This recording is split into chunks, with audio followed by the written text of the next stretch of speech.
Hello, everyone, and welcome to the February edition of Techspert Talks.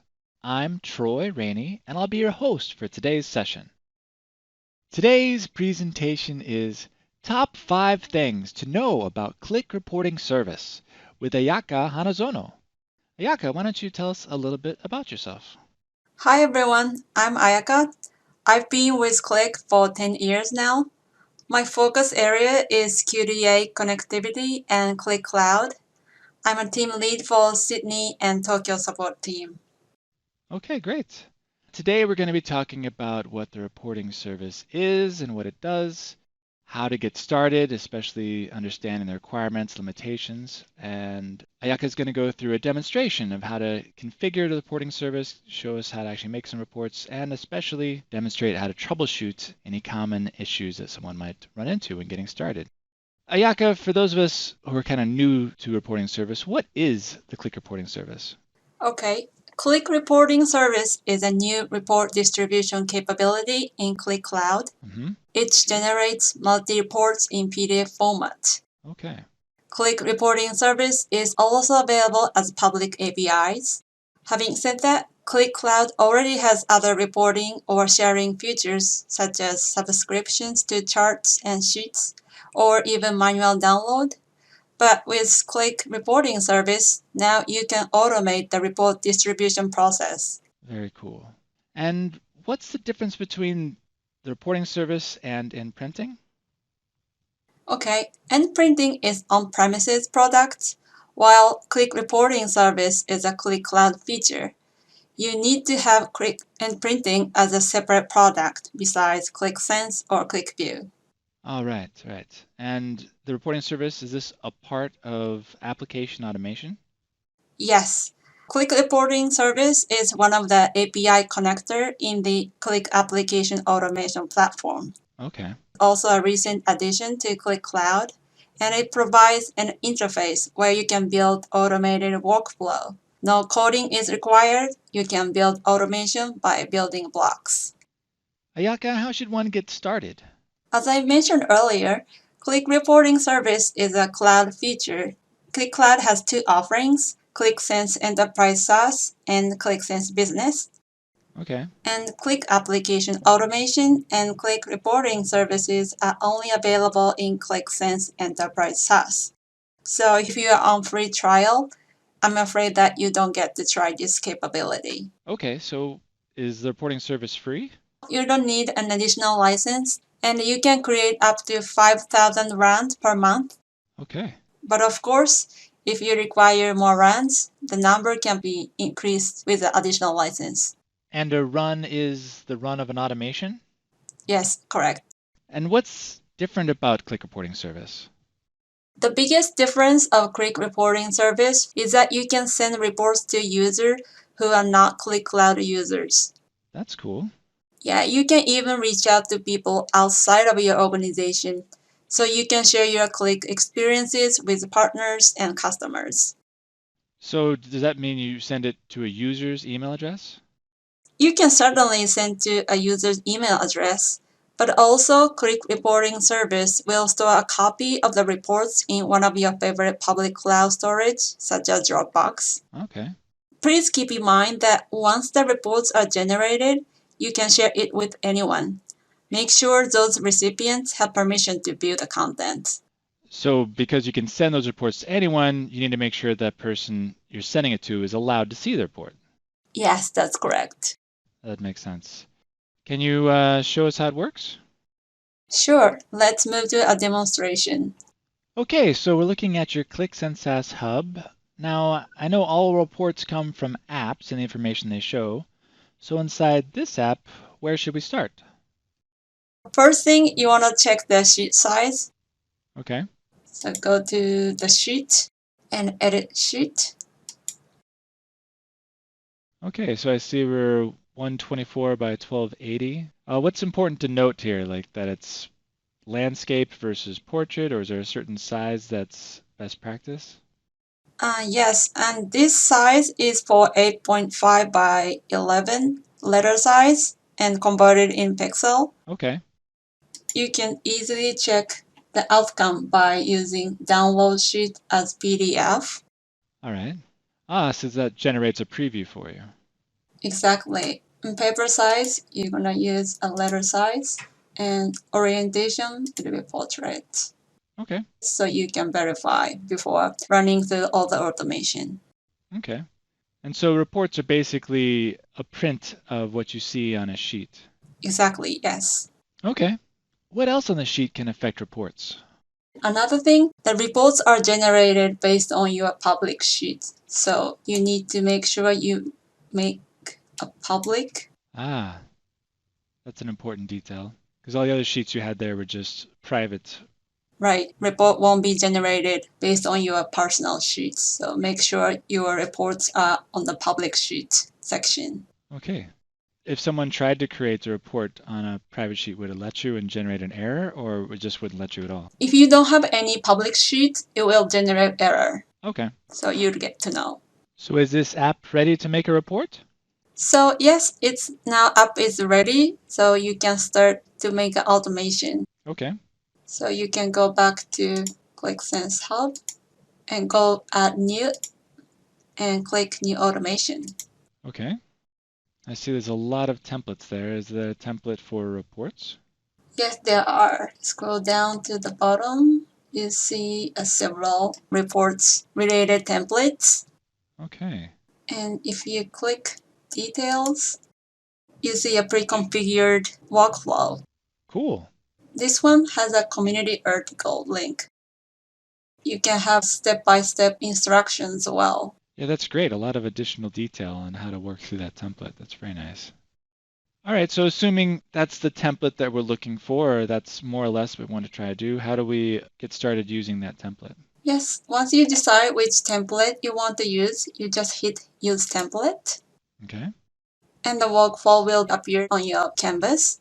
All you need to do is fill all the empty fields. So you just sort of click through from the top to the bottom and work in the editor to add whatever details are missing? Yes. All right. If that's a little complicated or not quite what I'm looking to do, how can we start a reporting animation from scratch?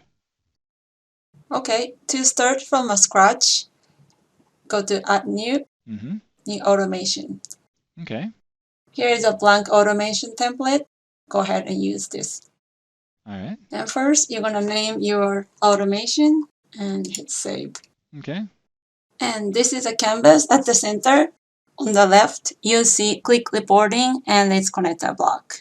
Oh, there it is. Yes, here is a start block. This is a Qlik Reporting blocks. Okay. Click Create Report block. Add sheet to report. And generate report. Okay. So real basic. Yes. And to store a report, I'll choose Dropbox and copy file. Okay. Yes, to use a Dropbox connector, you need to configure the connection. On the right side, under the connection tab, you can set up your connection. You just need to add your credentials of your Dropbox account. Okay. But you've already got one configured there. Yes. And each block has fields that need to be filled. Okay. In here, I select manual. What are some options there? Can you have it run after a reload, perhaps, or something like that? Yes, you have a scheduled, a triggered, and a webhook.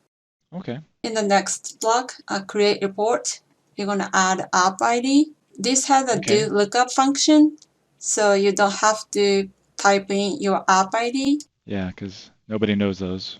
Or just going to click App Analyzer here. All right. That's great how it has both the titles and the app ID. All right, report name. Right. And next block, add sheet report.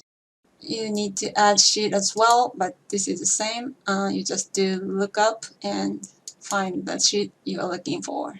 All right. So it's looking in the app for all the sheets that are available, and will it show only the public sheets there? Actually, it will show other sheet as well. So you need to know the public sheet you're printing from. Okay. And last, and copy file on Dropbox. Source file is the generated report block, and destination Dropbox, and destination path I have a Dropbox folder name. Here you can select a path name from the output, so you can name report dynamically. So you select path. Cool. So it's picking up the name of the report from the previous block. Yes, correct. And I noticed that it previewed the file size as well in the path. That's cool. Yes, so it's all set, so you can hit the run and run the automation. Does that normally take a long time to generate reports? It depends, but this one is just a one sheet, so it won't take long. And it's finished. 8 seconds. That wasn't long at all. So now you're logging into your Dropbox to see if it's there. And this is the one we just created. Cool. So it creates a PDF. And there it is. So it's had everything, all the objects that are on that sheet in the app. Yes. If an automation fails or this report doesn't end up like we're expecting it, what would you do? Okay, let's go back to the canvas. Okay. You can see the block is now highlighted in red. Mm-hmm. Indicates this block has something missing or has some wrong configuration. Okay. And if you still try to run this automation without the block highlighted in red, you get this invalid block window pop up and Cool. message saying that you need to fix in this block. So it won't even run it. It just stops and tells you right away that something's wrong. Yes, that is very helpful. Yeah, totally. And I love how it intuitively just highlights it in red and lets you know where you need to go to fix the errors. If you know the problem block, Mm-hmm. you can run the automation anyway. You can skip it. Okay. Right click on the block and then you can disable block. Okay. So it keeps it in the flow, but it just skips that block. Yes. It's very cool for troubleshooting purposes. And what was the problem that you created on the configuration for that block? But this one, sheet mode has to be custom in order to use add sheet to report. Ah, and you'd set it to all. Yes. Okay. What are some other potential problems one could run into when running reporting automations? Okay. Once the automation is created, it will be saved on the catalog. Okay. So here you can see all your automations. Yes. I select automation, so all you can see is the automation. Okay. You can open the created automation here. Under the history, you can see the status of past automation run. If it fails or goes something wrong, it generates an error or warning so that you will be able to figure out how to fix the issue. Okay, so you've got one here that already had an error. Yes, this one. If I click this error message, yes, this says that this app does not have any public sheets. So you know what's wrong, so you can quickly fix the issue. That's amazingly helpful. That's an error message that actually makes sense. If you wanted to correct this issue directly, do you do that in settings? You probably have to go back to edit. Oh, you can go straight to edit from the catalog. That's great. Right. If there's any issues that a user is unable to resolve or doesn't quite make sense, how could someone report an issue to Qlik support?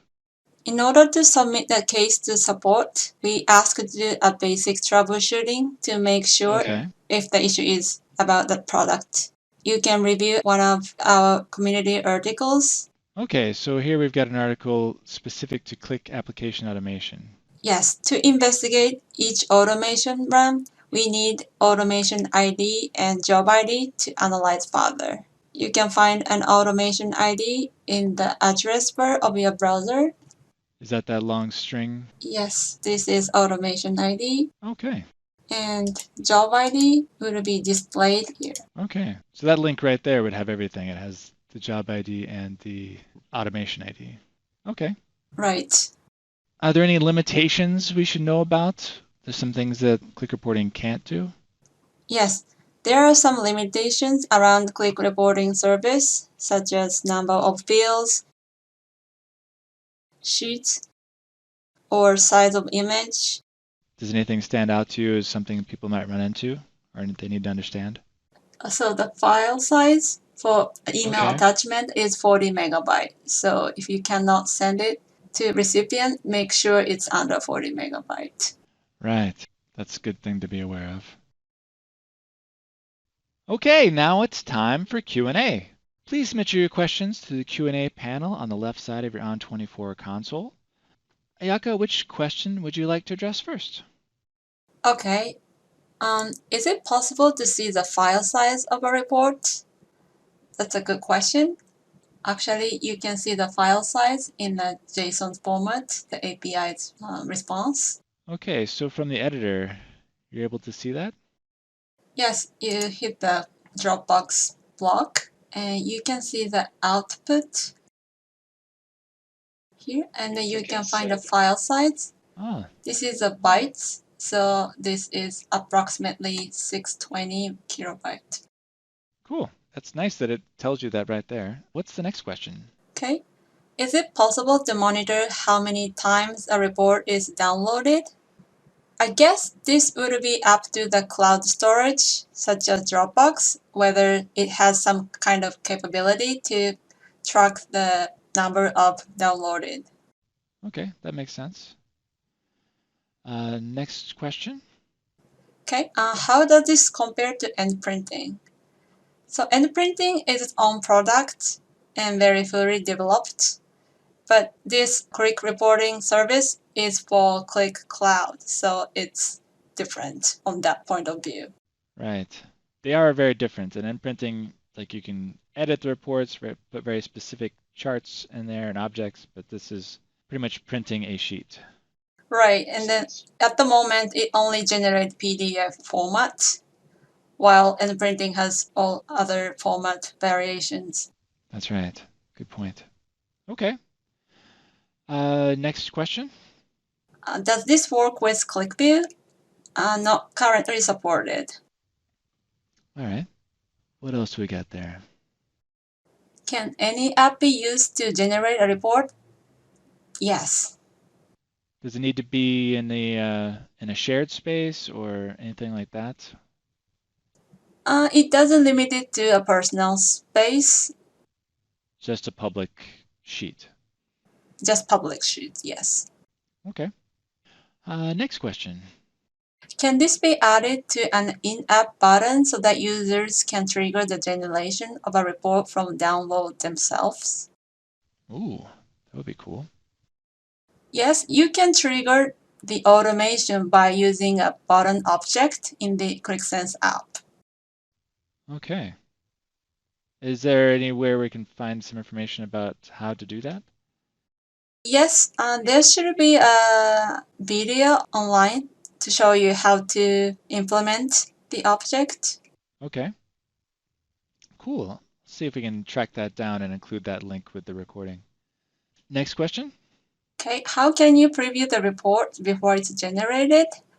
In the QlikSense app, you can download in PDF format. So from that, you can see the preview of the outcome. Did you need to be in edit sheet mode to be able to see that download option? No, I think you can, oh, sorry. In the app, you can select download sheet as PDF. From here, you can see the preview of the report. Make sure you set the same paper size as the sheet. So format will be the same. That's a great tip. What would you consider to best practices performance-wise? Sending to a shared Dropbox and then sending a notification email that the report is available, or sending the report to a large number of email addresses? That's a very good question. But performance end of QlikSense Cloud is handled by Qlik, so you don't need to worry about performance. Yeah, that's a good reminder that this is all Qlik Cloud. Backend is taken care of. Right. Next question. Is this available for QlikSense Enterprise on Windows? This is a Qlik Cloud offering, so it is not available on-premise.